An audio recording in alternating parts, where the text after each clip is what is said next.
Hey guys, Foolish Mimic Tier Kami here, and recently I've gotten super into Elden Ring, and as a consequence of that, I've also gotten super into the asinine discussions about the proper way to play a Souls game.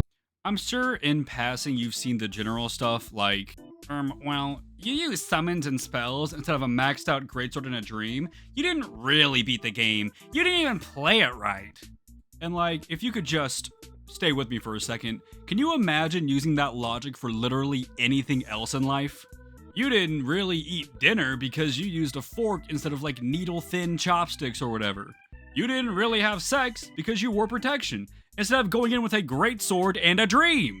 Although, let's be honest, none of y'all are really rocking great sword-worthy packages, am I right? Your tiny package is besides the point.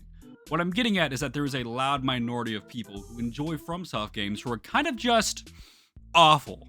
There's this weird notion that like all Souls games are made in a specific way and follow a specific pattern of you slog your way through an area, you get to a boss, you die, you either throw yourself at the boss until you win or you leave and you get good, and then you beat the boss and then you rinse and repeat until you finally find the ending credits or whatever. And while I can see the appeal of those playstyles, is it really the best way to play a game when the game itself has so many things that are geared towards playing in different ways? Genuinely, this is one of the only communities I've seen that will just actively ignore the cool things in their favorite games so that they can prove to random people online that they're better gamers, I guess.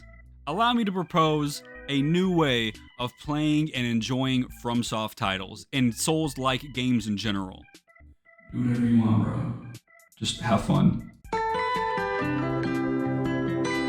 I can't really speak that deeply about other games in the franchise because outside of Elden Ring, I haven't really dipped my toes in the rest of the Soulsborne series. And maybe that's for the best, because I was able to approach the game with a lot more open mind than, say, a die-hard Soulsborne fan who thinks anything less than a no armor, only heavy attack, no roll, no heals, no mom, no dad, no girlfriend, no job, no challenge run is taking the easy way out. And honestly, it's kind of beautiful that there are people who do that.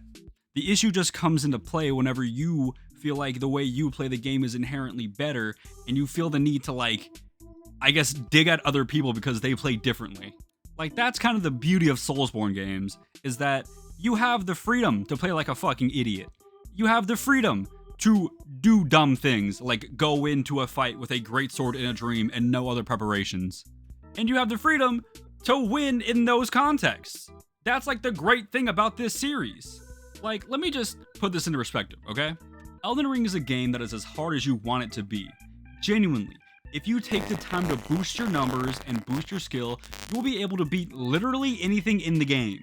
But, in the event that you don't have time to grind runes or your literal skill level, there are things in the game that can assist you. Again, this game is as hard as you want it to be. They don't make the game easier, per se, but they're there to assist you and give you a little bump. You got crazy Ashes of War that can proc insane status damage and build up. And you got like Spirit Ashes that are, in a range of utility. And they come in all forms and shapes and sizes, such as homeless dudes and literally you. But no matter what you use, if you don't use it well and you're still playing like a fucking idiot, you can still lose the game, lose to enemies, lose in PvP very, very easily.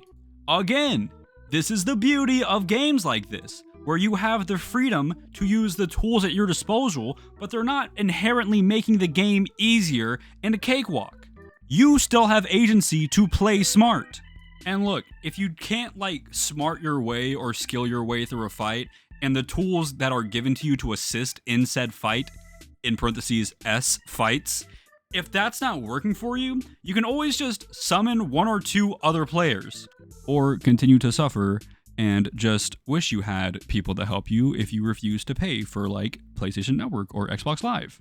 And those 1 to 2 people can help you either steamroll through a boss fight, or they will do literally nothing and you will die. Sometimes you die first anyways, no matter how good your summoned people are, and it's all for nothing. I personally feel like that balance of you still need skill to make these tools even more effective and to actually make the game easier, I like that. I like it. It makes sense to me that my tools are kind of stupid and useless if I'm not also engaging in the game. That just makes sense to me. My Mimic tier can do a lot, but it can't do everything. That's why, whenever I summon my Mimic tier, I still help it out. And again, this is the beauty of it, because you can ignore all of these mechanics. You can ignore the fact that you have access to Ashes of War, and Spirit Summons, and Magic, and literally anything you don't want to use. You choose how your journey in the lands between goes down. You choose how hard it is. Not Melania's fart sniffer 86 on Reddit, not your dumbass friends who'll hate on you, you do. And again, like, outside of stat requirements, you can really do whatever you want. And even with stat requirements, like, it's not hard to get a larval tier and beat the second boss of the game. You want a fat roll with a dagger? Go nuts. You want a light roll with the dry leaf arts? I think you should go for it. You want to be naked and just fight Melania with a greatsword in a dream? Go for it. As long as you're not actively cheating and you're having fun, you are playing the game the correct way. And even if you did truck through the entire game, not using any Ashes of War, or spells, or incantations, or summons, you can still always start your first New Game Plus run. The most fun I've had in Elden Ring as of late is just running around my New Game Plus 1 world with my level 280 character. It has made the game deeply unserious and very silly while still giving me a challenge that I can engage with. And I still use the tools given to me. Honestly, I don't have a whole lot to say about New Game Plus other than, like, you need to experience it if you haven't yet. It's like weirdly cathartic to, like, go back into the game as a stronger version of your character that just ended the game and just start jobbing bosses that used to give you grief. No. Wait.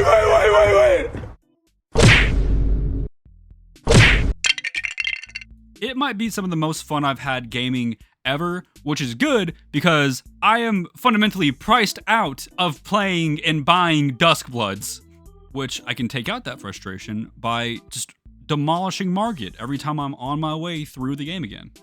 I talked previously about this community and how it has a loud minority of awful people, which is the case for most communities, especially online. But on the flip side, this community is also one of the most helpful and kind communities I've ever had the pleasure of being a part of. Elden Ring isn't a new game anymore.